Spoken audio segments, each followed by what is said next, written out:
우리를 사랑하시는 하나님, 오늘도 주 예수 보혈의 은혜를 의지하고 주 예수께서 우리에게 약속하신 말씀을 의지하여 자유한 마음으로 또 기쁜 심령으로 이렇게 나와 예배하며 주의 말씀 앞에 선 모든 사람들을 기억하여 주시옵소서.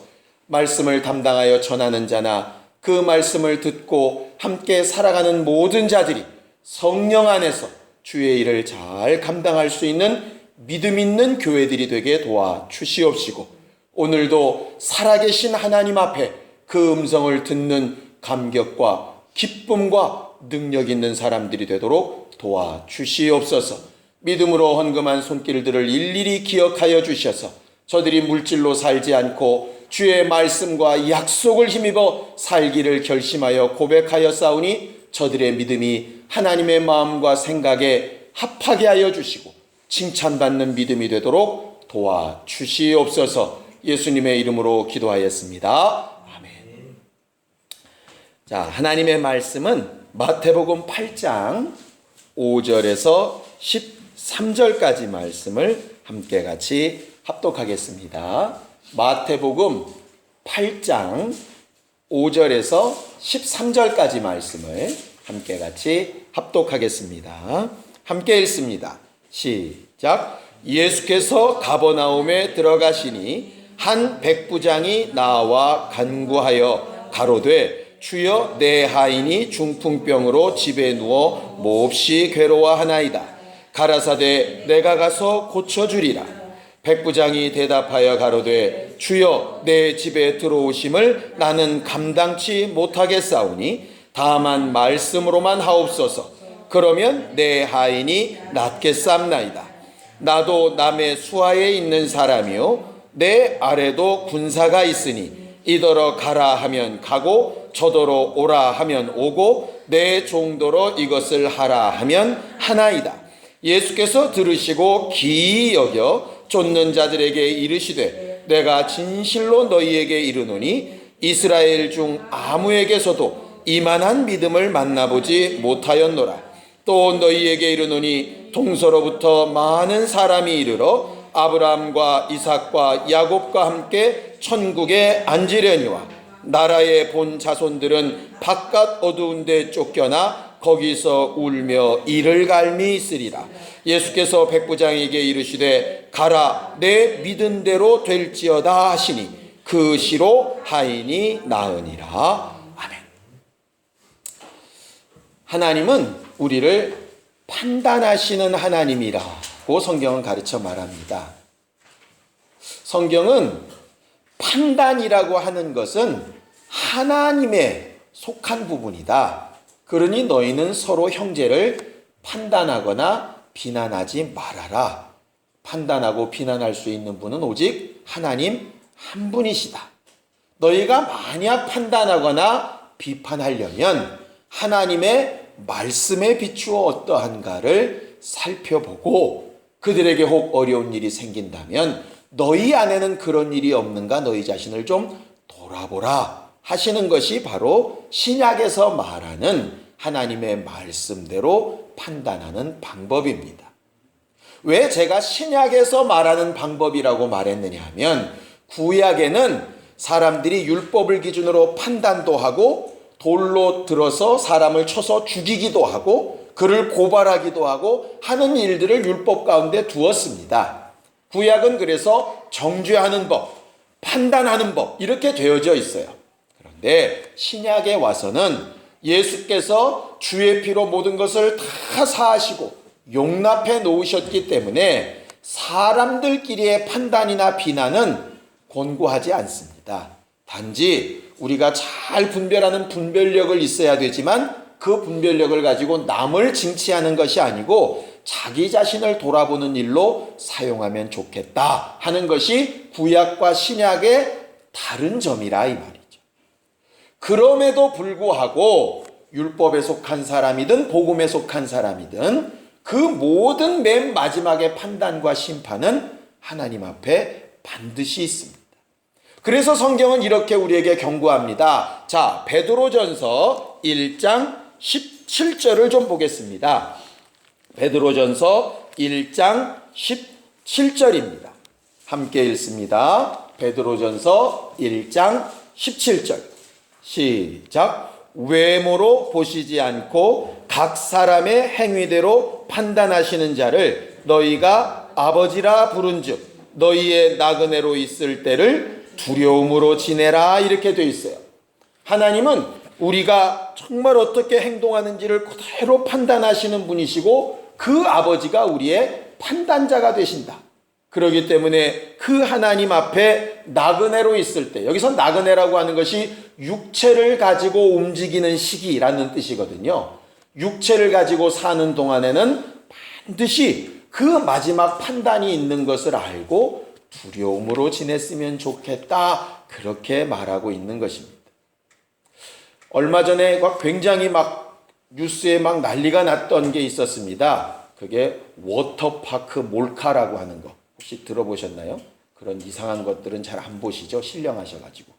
워터파크 몰카가 뭐냐면 수영장이나 이런데 어떤 사람이 어떤 여자한테 돈을 줘가지고 그 여자가 원래 조그만 카메라를 숨기고 들어가서 탈의실이나 이런 데를 다 찍었대요. 그것도 왜 찍는지 모르겠고 그걸 왜 보는지도 잘 모르겠는데, 그래가지고 거기에 내 얼굴이 나왔니 안 나왔니 난리가 났습니다. 그 사람들이 누군가 자기를 그렇게 찍고 있다고 보면 그렇게 행동했겠어요? 그냥 아무도 안 본다고 생각하고 지금 보는 게 아무런 상관이 없다고 생각하니까 막 그냥 행동했겠죠. 그런데 나중에 그게 딱 찍혀 나오는 걸 보면 어쩔 때는 창피하고 어쩔 때는 이상하고 그러지 않습니까? 멀리 갈 것도 없이요. 제가 제 설교를 이렇게 영상에 올리다 보면 간혹 이렇게 창피한 부분이 간혹 나타납니다. 그러니까는 그냥 제가 이렇게 할 땐 제 얼굴이 안 보이니까 막 해요. 근데 영상 할 때 보면 표정도 이상하고 눈도 개심치레한 거, 가뜩이나 작은 눈이 잘 배지도 않고 이래가지고 좀 이렇게 영상을 올리고 나서 거기에 이렇게 딱 사진을 한 장 예쁜 걸 찍어가지고 딱 올려서 이렇게 올리는데 사진을 찍다 보면 막 이렇게도 나오고 막 이렇게도 나오고 막 이래요. 그거 보고 있으면 어쩔 때는 재밌고 어쩔 때는 창피하고 그러더라 이 말이죠. 제가 비밀을 한 가지 가르쳐 드리면은요, 어떻게 설교하다가 간혹 구절이 생각 안 나거나 단어가 생각이 안 나서 어버버버 거릴 때가 있습니다. 설교할 때. 그런데 신기하게 영상으로 올린 걸 보면 그런 것 없이 아주 매끈하게 돼 있어요. 왜 그런지 아세요? 제가 그런 부분은 다 자르거든요. 그러니까 성경 구절을 잘못 얘기했거나 그럼 자릅니다. 이렇게. 그러니까 그것만 보는 사람은 깔끔하게 보여요. 근데 현장에서 본 사람들은 알죠. 목사가 오늘 되게 버벅대더라. 그런 기록이 남아있는 것이 어찌 보면 참 부담이 된다 이 말이죠. 부담이. 실제로 그냥 영상이나 이런 것들이 없이 제가 마음대로 그냥 1대1로 가르치라 그러면 막 얘기해 놓고 나서 그 다음에 그때 실수했다고 이렇게 할 수 있는데, 이게 또 계속 올려지고 자료가 남으면 굉장히 조심스럽게 되는 경우들이 생긴다 이 말이죠. 결국 신앙생활은 두렵고 떨림으로 하는 것은 아닌데, 적어도 마지막 날 내가 하는 모든 언행심사를 하나님께서 판단하신다는 것, 이것만큼은 머릿속에 좀 담아두고 그리고 신앙생활해야 좀 더 제대로 신앙생활할 수 있을 거라고 생각을 합니다. 성경은 하나님께서 우리에게 믿음을 요구하시고 그 믿음을 대단히 기뻐하신다고 히브리서 11장 6절에 얘기합니다. 믿음이 없이는 하나님을 기쁘시게 못하는데 하나님께 나아가는 사람은 반드시 두 개를 기억해라, 이렇게 말하고 있습니다. 첫 번째는 하나님이 실존하시는 분이라는 것. 없는 분을 우리가 만들어서 찾는 게 아니라 실제로 존재하는 분이, 여러분들 앞에 제가 실제로 존재하고 제 앞에 여러분들이 실제로 존재하듯이 하나님은 보이지 않지만 이 자리에 실제로 존재하시는 분이라는 것, 그거 인정하는 게 믿음이다. 두 번째는 그 하나님이 마지막 날에 상 주시는 분이라는 것, 그거를 좀 믿어야 한다, 이렇게 되어 있습니다. 그래서 우리는 하나님의 판단과 칭찬을 기다리는 사람이에요. 우리가 이미 폈으니까 베드로전서 1장 7절을 좀 한 번 더 읽어보겠습니다. 베드로전서 1장 7절입니다. 함께 읽습니다. 시작. 너희 믿음의 시련이 불로 연단하여도 없어질 금보다 더 귀하여 예수 그리스도에 나타나실 때에 칭찬과 영광과 존귀를 얻게 하려 함이라 그랬습니다. 우리가 신앙생활하는 동안에 어쩔 때는 예수 믿는다는 것 때문에, 하나님의 말씀을 안다는 것 때문에, 우리가 가진 직분이라는 것 때문에 불편할 수도 있고, 혹 그게 시련이 될 수도 있어요. 그 시련이란 얘기는 어려움이란 얘기입니다. 그러니까 말 그대로 예수 믿는다고 모르면 그냥 한번 주먹 다짐으로 끝낼 수도 있는 일이 그렇게 잘 안 된다는 거죠. 예전에 교회에 있을 때 간혹자가 이렇게, 그러면 안 되는데, 저도 사람이니까 제 승용차를 몰 때는 승용차에는 아무 표시가 안 돼 있잖아요. 교회 표시가. 그러니까 어쩔 때는 확 껴들기도 하고, 어쩔 때는 누가 껴들면은 막 쌍시옷 욕도 하기도 하고 이래요. 그런데 어느 날 이렇게 교회 승합차를 운전하면 거기에는 교회 이름이 빡 박혀 있거든요. 근데 순간 딱 착각을 하는 거죠. 이게 교회 승합차라는 걸 잊어먹고 휙 지나간 다음에 아차 싶은 거예요. 아, 이게 교회 차인데 이거 욕하겠다. 예의 이렇게 하다가 이게 교회 차구나 이거. 그렇게 마음이. 그래서 좀 그런 불편함이나 어려움이나 시련들이 있을 수 있다는 거죠. 그런데 그런 시련이 왜 필요하냐? 불로 연단하여도 없어질 금이 있는데 금을 그렇게 귀하게 여기지 않나. 그런데 그 금보다 더 귀한 것이 하나님이 찾으시는 믿음이고, 그 믿음의 결과에는 칭찬과 영광과 존귀가 있다 이 말이죠. 그러니 우리는 그것을 위해서 신앙생활할 때 조금씩 손해도 보고, 우리 감정을 억누르기도 하고, 하고 싶은 것을 못하기도 하고, 이런 상황들이 벌어진다 이 말이에요. 왜 그렇게 하느냐? 지금 당장이 아니라 나중에 있을 칭찬을 위해서 그런 것입니다. 그래서 고린도전서 15장에는 이렇게 얘기합니다. 바울이, 만약에 우리가 바라는 것이 이 생뿐이라면, 이 땅밖에 없다면 제일 불쌍한 사람이 누구냐면 예수 믿는 사람들이다. 왜냐하면 이 땅에서 편하게, 이 땅에서 내 마음대로, 이 땅에서 하고 싶은 대로 살고 싶은 것을 다 접고 하늘을 위해서, 마지막 날 있을 칭찬을 위해서 우리가 힘쓰는데, 만약에 그게 없다면 정말 미련한 사람 아니겠느냐. 미련한 사람 아니겠느냐. 간혹 이런 얘기들을 많이 듣습니다. 어떤 사람이 직장에 취직하기 위해서 이력서를 30장을 썼네, 40장을 썼네. 그런데 이제 되돌아오고 나면 나중에 무슨 당에 무슨 직책을 가진 사람의 아들이 뭐 특채로 들어갔네. 한 명 뽑는데. 그러면 결국 뭐예요? 미리 다 정해져 있었다는 얘기잖아요. 그럼 수백 명이 이력서를 쓴 건 다 헛짓 아닙니까? 헛짓. 그러면 사람들이 막 분노가 일어나죠. 그러니까 그거 막 잘못됐다고 막 난리치는 거 아니겠습니까? 결과적으로 우리가 정말 바라고 소망하는 그 하나님에 대한 칭찬, 그것이 우리 마음에 없다면 우리의 신앙생활은 정말 아무것도 아니라. 간혹 이렇게 정말 마음이 선량하고 좋으신 분이라 꼭 그 신앙생활을 그렇게 무슨 칭찬받고 상 받기 위해서 하나, 그냥 내 마음이 편하고 내가 좋아서 하는 것이지. 근데 그건 종교이고요. 그냥 내가 나만 그냥 평안하고 좋은 것으로 한다면 그건 종교이고요. 성경은 분명히 하나님이 칭찬하시고 상 주시는 분이라고 그렇게 말하고 있습니다. 그러니 이왕 경주하는 자가 더 좋은 상을 얻기 위해서 하는 것처럼, 이왕 하는 신앙생활을 더 힘있게, 더 소망을 가지고 잘하는 것은 굉장히 필요한 것이지요. 그래서 제가 오늘 설교 제목을 칭찬받는 믿음을 가진 교회가 되자 1 이렇게 했습니다. 이게 무슨 뜻이냐면 앞으로 2도 있고 3도 있다는 얘기겠죠. 그래서 성경에 정말 칭찬받는 믿음. 왜 그러냐면 사람들이 자기 자신을 스스로 칭찬하고 이 정도면 내가 되었다 하는 것이 자기에게 무슨 유익이 있겠어요. 성경에도 말합니다. 하나님 앞에 받는 칭찬은 너희가 스스로 자신을 인정하는 게 아니고 하나님이 인정해 주시는 거여야 된다 이 말이죠. 지난주 화요일 날 저희 아들놈이 시험을 쳤습니다. 수시 입시를 쳤어요. 아주 마음 졸여서 2시간을 기다리다가 그래서 얼굴을 보면서 물었습니다. 잘 쳤냐? 네, 나름대로 잘 쳤어요. 너무너무 감사했습니다. 그런데 내 나름대로 잘 친 게 별로 중요하지 않죠. 왜냐하면 채점하는 사람 마음에 잘 쳐야지. 나는 기가 막히게 썼는데 채점하는 사람이 마음에 안 들면 아무 상관없는 거잖아요. 똑같지 않습니까? 우리는 예배를 기가 막히게 드렸는데 받는 하나님이 하나도 인정 안 하시면 아무것도 아니지 않습니까? 그것처럼 우리가 믿음 있다 하고 신앙생활도 하고 다 하는데 이왕이면 정말 제대로 하나님의 마음에 드는 것을 해야지. 10개 했더니 한 2-3개 맞았다. 그러면은 좀 속상하지 않겠습니까? 그래서 하나님이 정말 칭찬하실 만한 믿음이 뭔가를 이렇게 보면 우리의 믿음 생활도 그렇게 하면 되지 않겠는가 하는 마음이 들어서 성경에 정말 드물게도 예수께서 이렇게 칭찬하셨던 믿음들에 대해서 이렇게 보려고 하고 오늘 성경 본문은 그 첫 번째입니다.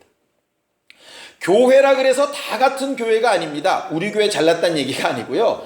계시록에 보면 소아시아에 7교회가 있었는데 7교회들이 나름대로 신앙생활을 제각기 잘했던 교회들입니다. 그런데 그 각각의 교회들도 칭찬받은 교회가 있고 책망받은 교회가 있고 다 다르더라 이 말이죠. 또 책망만 받은 교회는 없습니다. 칭찬할 것도 있지만 책망받은 부분도 있고 이렇게 우리의 믿음 생활 안에서도 우리 안에서도 그런 부분들이 존재하기 때문에 이왕 하는 신앙생활을 좀 더 칭찬받는 것으로 잘했으면 좋겠다 하는 마음으로 우리가 함께 은혜를 나누려고 합니다. 오늘 성경에 보면요, 한 백부장이 등장합니다. 이 백부장이란 얘기는 로마 군대의 제도인데요, 100명을 다스리는 부대장이란 뜻입니다. 우리나라 군대로 따지면 아마 중대장이나 작은 대대장급쯤 될 것 같아요.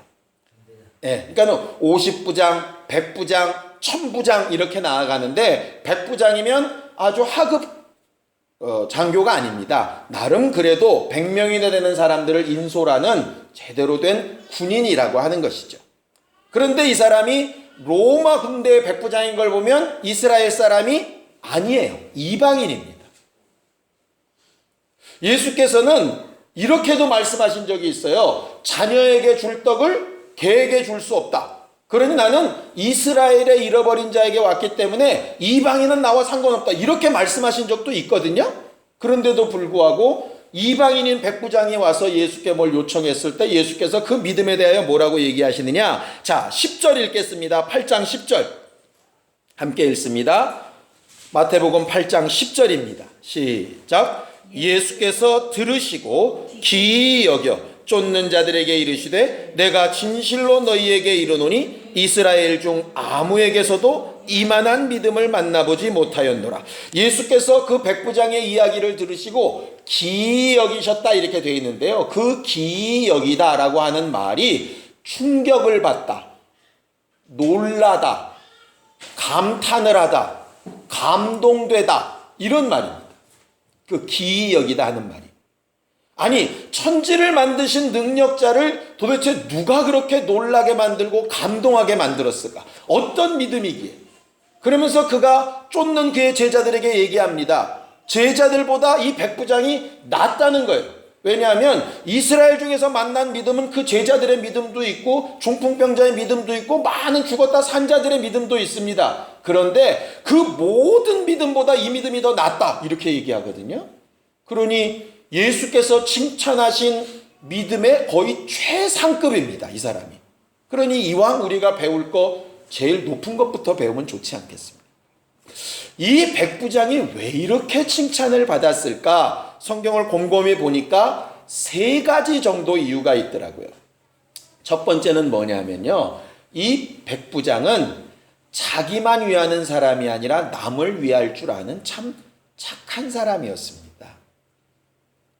아니, 믿음 얘기하면 영성, 말씀 이렇게 가야지 무슨 인성, 착한 걸 왜 얘기하나? 아니요, 성경은요, 사랑에 대해서 말할 때도 하나님을 사랑할 때 마음을 다, 제일 먼저 마음부터 나와요. 이 마음. 그래서 무엇보다도 지킬 만한 것이 네 마음이란 것처럼 이 안에 나를 움직이는 이 인격이라고 하는 이 마음이 절대로 다른 것을 초월하기 어렵습니다. 그래서 백부장은 대단히 마음이 착한 사람이었어요. 어느 정도 착한 사람이었냐면요, 군인은 원래 살리는 사람입니까? 죽이는 사람입니까? 대답하기 곤란하시죠? 살리기 위해서 죽이는 일을 잘하는 사람이 군인 아니겠습니까? 군인. 그러니 군인이면 실제로 사람 하나 죽고 사는 거 그렇게 많이 마음 안 써도 되는 문제입니다. 그런데 지금 뭐 때문에 와가지고 예수께 지금 얘기를 하고 있느냐 하면 자기 종이 있는데 그 종이 중풍병에 걸려서 대단히 괴로워하는 일 때문에 온 겁니다. 자기가 아파서 온 것도 아니고요. 로마 시민이 되는 무슨 군인이 아파서 온 것도 아닙니다. 자기 그냥 노예입니다. 하인입니다. 하인. 그 당시에는 하인은 솔직히 범죄하면 주인이 죽여도 무죄하고 병들면 그냥 병든 닭이나 짐승을 버리는 것처럼 버려도 아무 상관이 없는 시대였어요. 그런데도 불구하고 그는 자기의 가족도 아니고 자기 휘하의 군인도 아니고 그저 하인, 종에 불과한 자의 아픔에도 마음을 같이 했던 사람이었다는 거죠.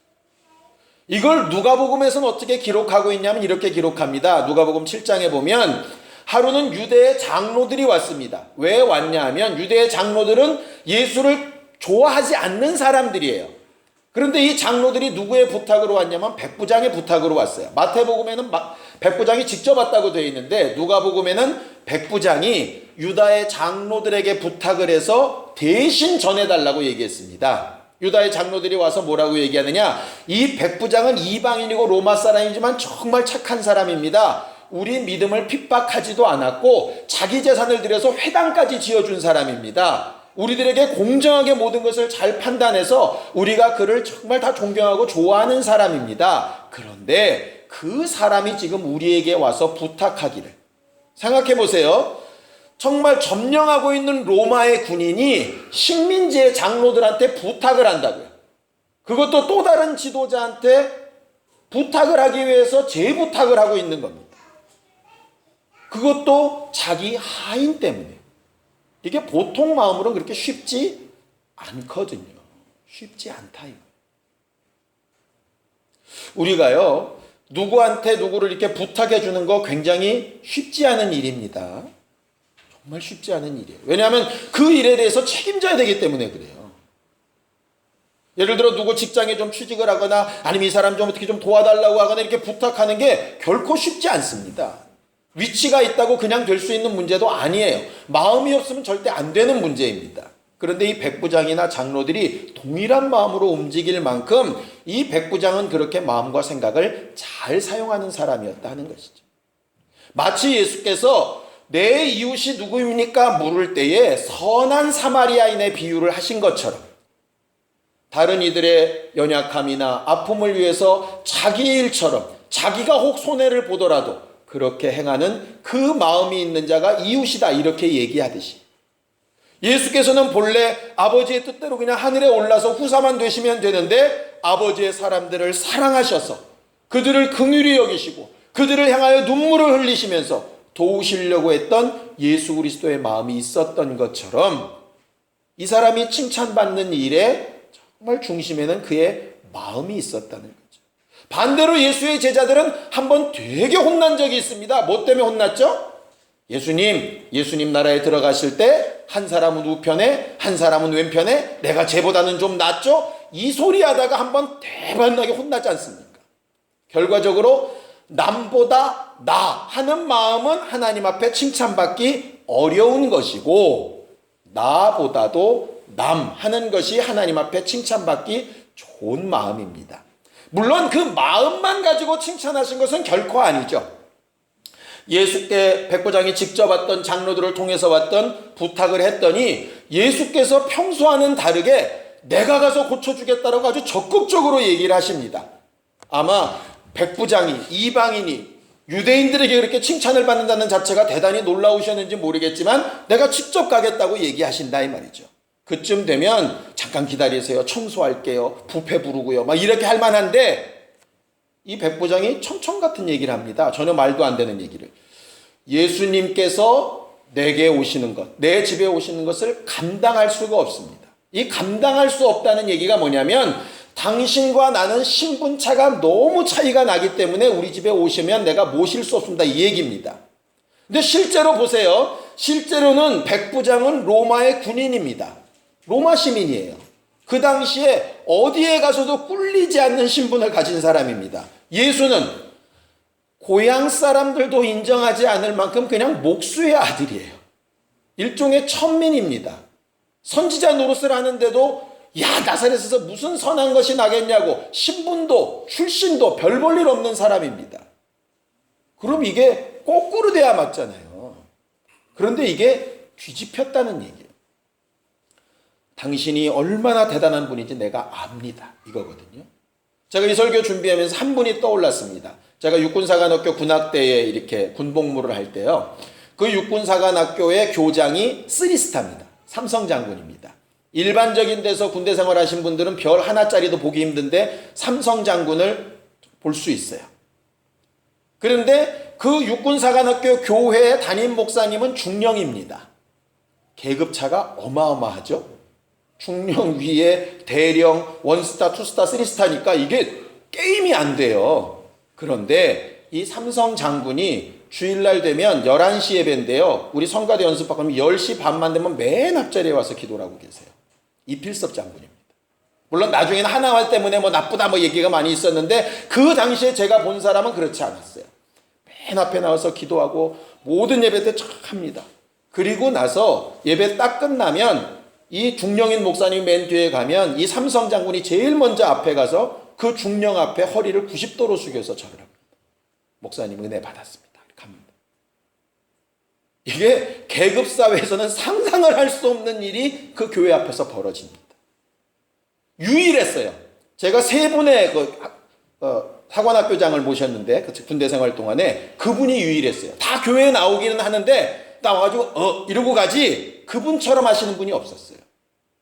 근데 굉장히 좀 마음에 이렇게 감동이 되더라고요. 그 목사 앞에서는 그냥 영적 권위로 인정하는 거죠. 똑같이 백부장은 예수를 어떤 나사렛 사람, 유대인, 인기 많은 어떤 지도자가 아니라 정말 자기 하인을 고쳐줄 수 있는 능력자요 하나님이라고 인정해서 내게 오심을 감당치 못하겠습니다. 그러니 그냥 말씀만 하십시오. 당신이 오는 것이나 말씀은 동일한 겁니다. 보통 믿음이 아니죠. 우리는 이 믿음은 굉장히 우리가 많이 들었고 알고 있습니다. 그러니까 말씀에 권위를 두자, 말씀을 인정하자, 말씀대로 행하자 이렇게 됩니다. 좋습니다. 그런데 진짜 더 대단한 믿음은 뭔지 압니까? 그 다음에 나오는 구절입니다. 내가 왜 이런 믿음을 가지는지 아십니까? 내게도 상관이 있고 내게도 부하가 있습니다. 상관이 내게 직접 찾아와서 얘기하지 않습니다. 명령만 하면 내가 듣습니다. 내 부하들을 내가 일일이 찾아다니면서 지시하지 않습니다. 명령서만 해도 그들은 쫓아갑니다. 내 삶에서 이렇게 느끼는 것처럼 나는 하나님의 말씀에 그렇게 순종해야 되는 사람이라고 내가 알고 있습니다. 이 말이에요.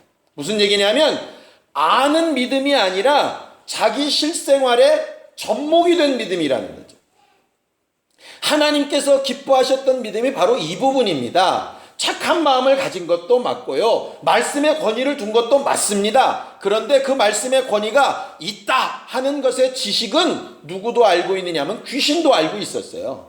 귀신도 내가 당신 누군지 압니다. 하나님의 거룩한 자입니다. 이렇게 얘기했잖아요. 그 말씀의 권위는 귀신도 인정했고요. 사람들이 야 이게 어찌 된 일이냐. 저가 말하니까 귀신도 떠는구나. 정말 권세 있는 새 교훈이다. 사람들도 다 그 말의 권위는 인정했습니다. 문제는 뭐냐면 인정한 그 지식하고 자기의 삶하고가 안 맞는다는 거죠. 우리가 성경을 읽고 듣고 보고 예배하다 보면 하나님이 그러시구나. 그렇구나. 이렇게 알게 되는 것 있습니다. 그런데 하나님이 칭찬하시는 믿음은 이 백부장이 가진 것처럼 그렇구나로 끝나는 게 아니라 그렇구나 하는 내용과 내 삶의 내용이 연결이 되는 거예요. 이 백부장의 믿음은 지식으로 얻은 믿음이 아니라 실제적으로 그의 삶 가운데서 체험되고 터득된 믿음입니다. 그걸 가르쳐서 예수께서 칭찬하신 거예요. 반대의 경우도 있습니다. 예수의 제자들은 예수 앞에 믿음 없는 사람이라고 야단을 맞았습니다. 그 바로 뒤에 8장 뒤에 있으니까 보세요. 참 신기하게도 한 장에 들어 있습니다. 자, 8장 26절 보겠습니다. 8장 26절 함께 읽습니다. 26절 27절 시작. 예수께서 이르시되 어찌하여 무서워하느냐 믿음이 적은 자들아 하시고 또 일어나사 바람과 바다를 꾸짖으신데 아주 잔잔하게 되거늘 그 사람들이 기이 여겨 가로되 이 어떠한 사람이기에 바람과 바다도 순종하는고 하더라 그랬습니다. 이게 무슨 얘기입니까? 주의 제자들이 배 타고 가는데 배가 풍랑 위에 정말 당하게 됐습니다. 배가 가라앉게 생기니까 예수를 막 깨웁니다. 우리 죽게 된 것을 왜 안 돌아보냐고. 여기까지 보면 믿음이 있는 것 같은데 일어나신 예수께서 그의 제자들을 믿음 없다고 막 야단을 치시는 거예요.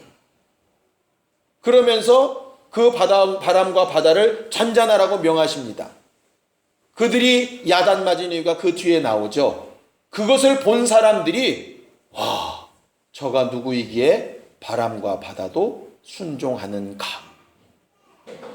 그들은 그 이전까지 예수가 말씀으로 귀신 쫓고 말씀으로 병 고치고 말씀으로 죄인들을 회개시키고 하는 말씀의 권위를 봤어요. 그리고 하나님의 거룩한 자고 우리들의 선생님이고 죽는 데까지 따라가고 이렇게 할 만한 자라고 분명히 알고 있습니다. 그런데 어디에는 연결이 안 되냐? 지금 이 풍랑 일고 바람 치는 것에는 그 말씀이 연결되리라고 생각을 못한다 이 말이죠.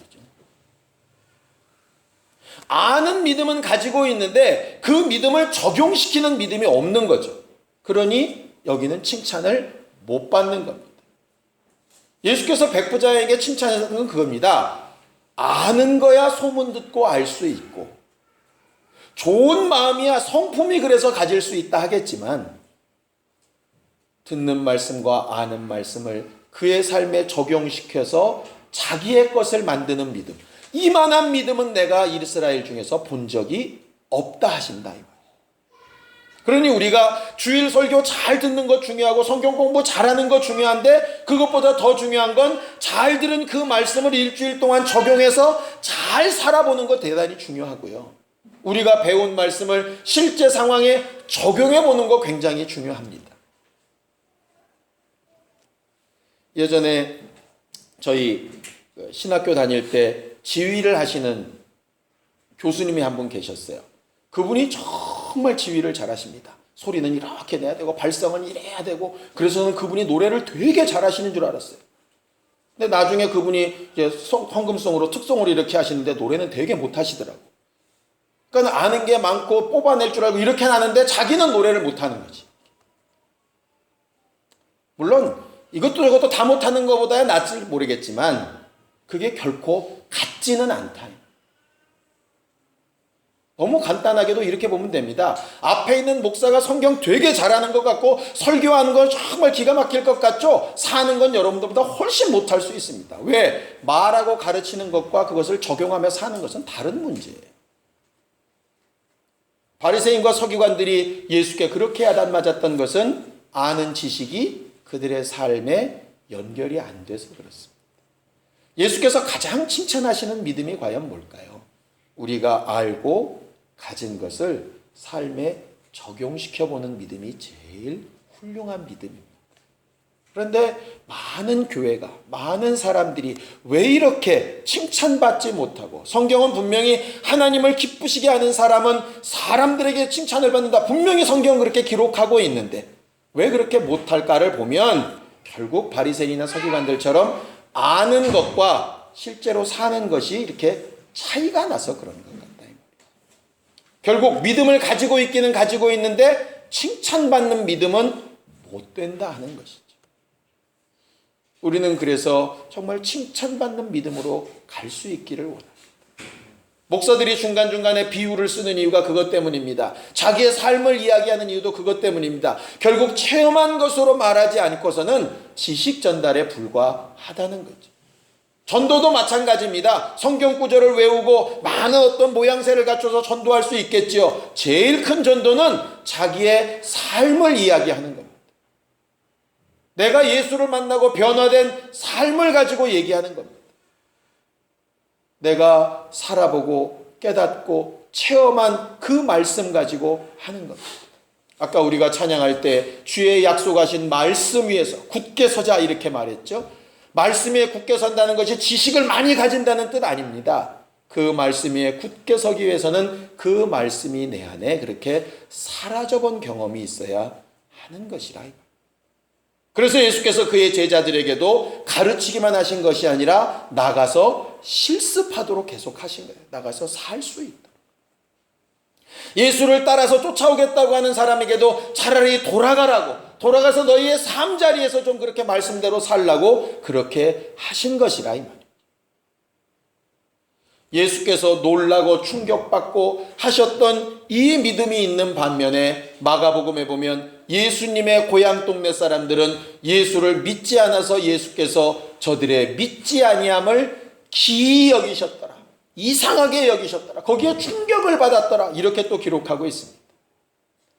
한 주간 동안의 우리의 삶이 말씀을 정말 체험하는 것으로 예수를 충격받게 할 삶이 될 건지, 아니면 듣기는 진짜 떡두꺼비같이 잘 들었는데 사는 건 전혀 다르게 살아서 좀 저렇게 믿음대로 못 살까 충격받게 할 건지, 결국 누구의 선택에 달려있느냐면 우리의 선택에 달려 있습니다. 그 선택을 잘 할 수 있도록 도우라고 보내신 분이 바로 성령님이세요. 우리가 성령을 의지해서 어떻게 말씀을 체험하며 살까 고민하고 두려우며 마지막 날 칭찬을 기대하며 살 수 있을 때에 그들에게 칭찬과 영광과 존귀가 있으리라 하신 주의 말씀이 우리에게 적용되게 될 겁니다. 그렇게 승리하고 또 그렇게 칭찬받을 것으로 많이 간증거리가 있는 한 주간을 사는 우리 모두가 되기를 예수님의 이름으로 축원합니다. 예수의 한번 부르고 간절히 같이 기도할 때 아는 말씀이 체험되어지고 우리의 삶의 자리에 뿌리 내릴 수 있도록 우리를 도우시고 역사해달라고 예수의 한번 부르고 함께 같이 기도하겠습니다. 거룩하신 하나님, 오늘도 우리에게 칭찬받는 믿음에 대하여 알게 하시고 그 믿음을 사모하는 열심 주신 것을 감사합니다. 이번 한 주간 살아가는 동안에 우리가 알고 배우고 익힌 것들이 우리의 삶 가운데 적용되고 선택되어지게 하여 주시고 이를 위하여 성령의 도우심과 가르치심을 받는 영적 사람들이 되게 도와주시옵소서. 어렵고 힘들고 아픈 일들을 만날 때 주께 간구하여 권위 있는 주의 명령을 구하고 사모하게 하여 주시고 그 말씀이 우리 안에 역사하기까지 인내함으로 간구하게 하여 주시옵시며 주의 약속한 말씀이 우리에게 적용된 분명한 사실을 간증하며 말할 수 있는 믿음의 증거자들이 되게 도와 주시옵소서. 그래 주님 앞에 서게 되는 그날에 부끄러울 것이 없고 하나님께서 우리에게서 칭찬받을 만한 믿음을 발견하실 수 있도록 그렇게 수고하며 행하여 사는 믿음의 역사를 이루게 우리 모두와 함께 역사하여 주시옵소서. 예수님의 이름으로 기도하였습니다. 아멘. 이제는 우리 주 예수 그리스도의 은혜와 하나님 아버지의 극진하신 사랑과 성령님의 감동하시고 함께 하시는 분명한 증거가 칭찬받는 믿음을 갖기를 원하는 모든 주 예수의 사람들 위해 이제로부터 영원까지 함께 있을지어다. 아멘.